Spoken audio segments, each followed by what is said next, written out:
Hello friends, आज है day 10 और ये एडजेक्टिव का थर्ड पार्ट है और ये लास्ट पार्ट है। इसके बाद एडजेक्टिव फिनिश हो जाएगा और हम न्यू टॉपिक वर्ब पढ़ेंगे।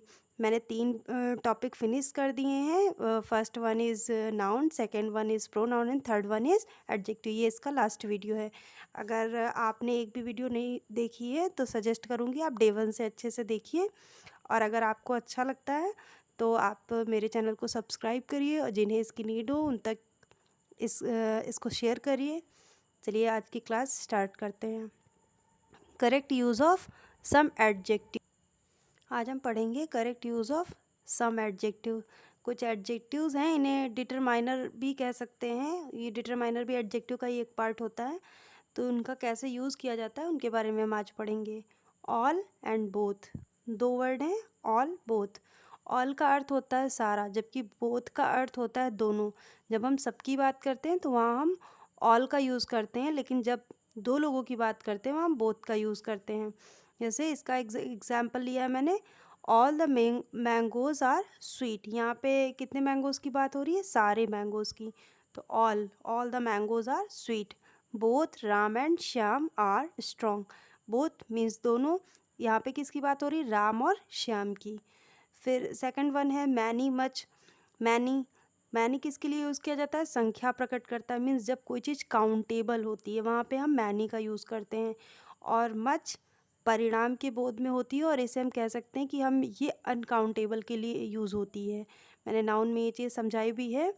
तो जो काउंटिंग वाली चीज़ें होंगी उसके लिए हम मैनी का यूज़ करेंगे, जब कि हम जो अनकाउंटेबल होंगे वहाँ पर हम मच का यूज़ करेंगे। इसका दो एग्जाम्पल दिया हुआ है। There are many boys in the garden. तो यहाँ किसकी बात की गई है? बॉयज़ को हम काउंट कर सकते हैं, इसलिए हमने यहाँ पे मैनी का यूज़ किया है। The tank contains much water. पानी को क्या हम गिन सकते हैं? नहीं, नाप और तौल सकते हैं, इसलिए यहाँ पर हमने क्या यूज़ किया है? मच। तो आपको समझ में आया होगा आई होप कि मैनी और मच का यूज़ कैसे किया जाएगा। जहाँ पर काउंटिंग होगी वहाँ मैनी और जहाँ पर काउंटिंग नहीं होगी वहाँ पर मच का यूज़ किया जाएगा। थर्ड पार्ट है इसका आइदर और नाइदर। आइदर मीन्स दोनों में से कोई नहीं, सॉरी दोनों में से कोई भी, जबकि नाइदर का क्या होता है कि दोनों में से कोई भी नहीं। ठीक है, आइदर दोनों में से कोई भी और नाइदर मीन्स दोनों में से कोई भी नहीं। यहाँ पे 2 लोगों की ही बात होती है, या तो दोनों होंगे या तो कोई नहीं होगा। तो आइदर जब 2 लोगों की बात हो, नाइदर जब 2 ही लोगों की बात हो लेकिन दोनों में से कोई भी नहीं। तो इसके एग्जाम्पल लिए either book is useful. Means दोनों ही बुक क्या हो सकती हैं? यूज़फुल हो सकती हैं। दोनों में से कोई भी यूज़फुल हो सकती है। नाइदर दोनों में से कोई भी यूज़फुल नहीं है। Neither book is useful means कोई भी, दोनों में से कोई भी बुक यूज़फुल, उपयोगी नहीं है। फिर फोर्थ पार्ट क्या है? Each and every. Each and every का क्या यूज़ होता है? दोनों का मीनिंग तो एक ही निकलता है, दोनों का अर्थ क्या होता है? प्रत्येक। लेकिन दोनों का यूज़ अलग अलग डिफरेंट डिफरेंट टाइप्स में होता है।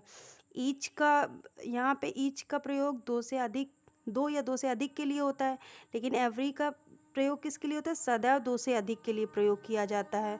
मीन्स कहने का मतलब ये है कि ईच का प्रयोग तो 2 या 2 से अधिक के लिए होता है, लेकिन एवरी सदैव 2 से अधिक के लिए यूज़ किया जाता है। मीन्स अकॉर्डिंग टू सेंटेंस, जैसा सेंटेंस होगा उसके अकॉर्डिंग यूज़ करेंगे। जैसे each of the 2 boys is present. तो यहाँ पे क्या है? 2 बॉयज़, दो लड़कों के लिए क्या यूज़ किया गया? ईच। फिर सेकंड वन है एवरी सीट वॉज टेकन। अब क्या है यहाँ पे? एवरी मतलब प्रत्येक, सभी सीटों की बात कही गई है। ठीक है, छठा नंबर क्या है? सम, एनी एंड नो। अब यहाँ पे हम सम, एनी एंड नो का यूज़ करेंगे। नो वैसे निगेटिव के लिए यूज़ होता है।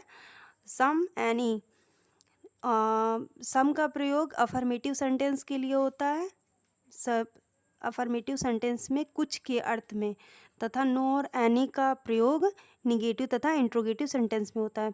मीन्स जो अफर्मेटिव सेंटेंस होते हैं वहाँ पे क्या होता है? सम का यूज़ होता है और कुछ के अर्थ में यूज़ होता है। लेकिन नो और एनी क्या है? निगेटिव सेंस में जाते हैं और इनका मोस्टली यूज़ किस में किया जाता है? इंट्रोगेटिव सेंटेंस में या फिर नेगेटिव सेंटेंस में।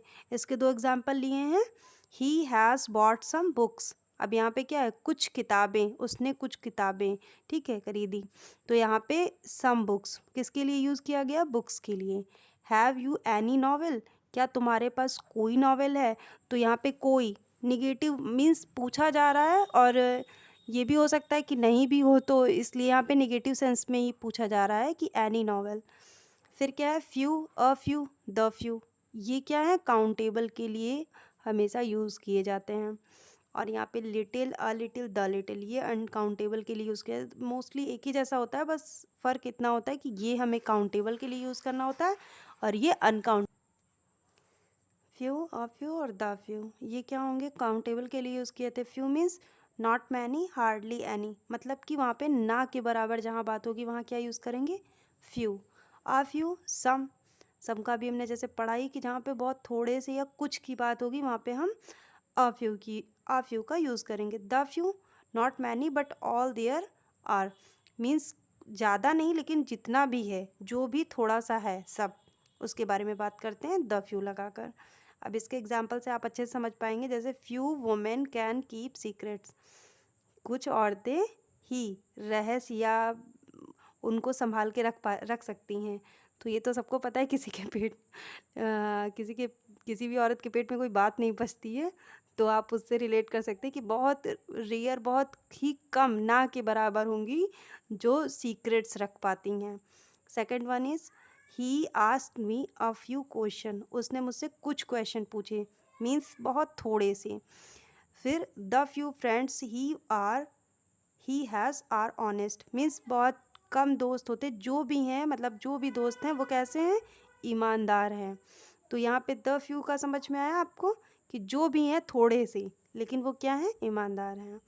फिर लिटिल, अ लिटिल और द लिटिल, जैसे मैंने बताया ये काउंटेबल के लिए होता है, बट ये अनकाउंटेबल के लिए यूज़ किया जाता है। जैसे little, little means not much, मतलब कुछ नहीं।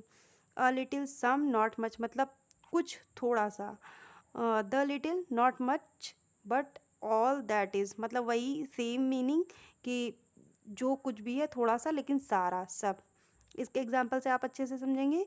He has little knowledge of computer, मतलब उसे ना के बराबर कंप्यूटर की नॉलेज है लेकिन वो कुछ भी नहीं है, एकदम ना के बराबर है।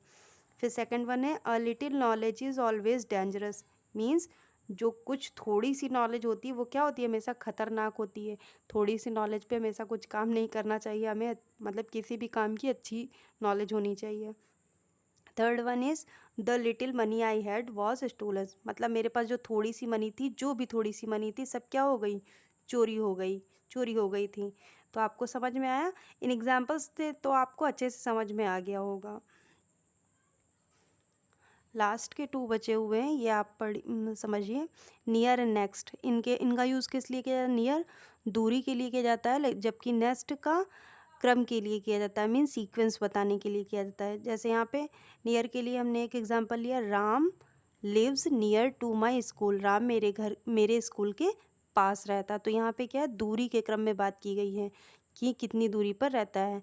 नेक्स्ट के, क्योंकि सीक्वेंस की यहाँ बात की गई है, she is sitting next to her father, वो अपने पिता के बगल में बैठी है या जस्ट साइड में बैठी हुई है।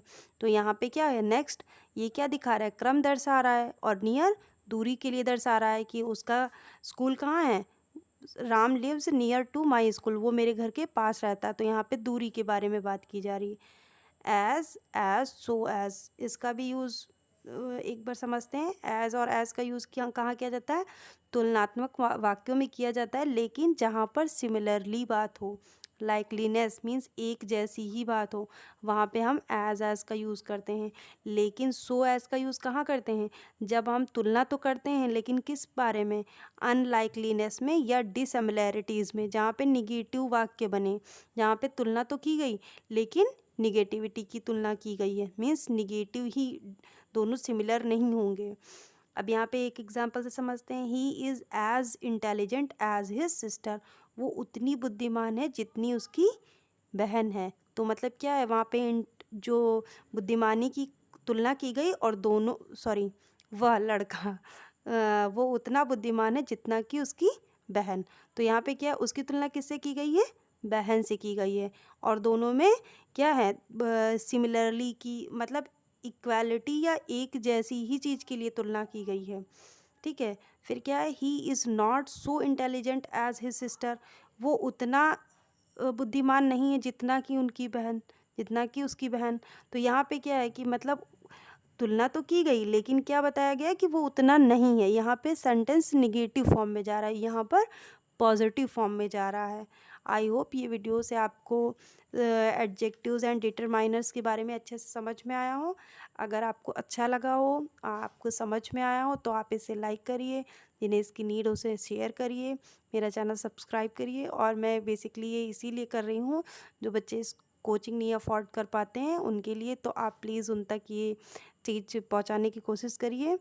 और थैंक यू।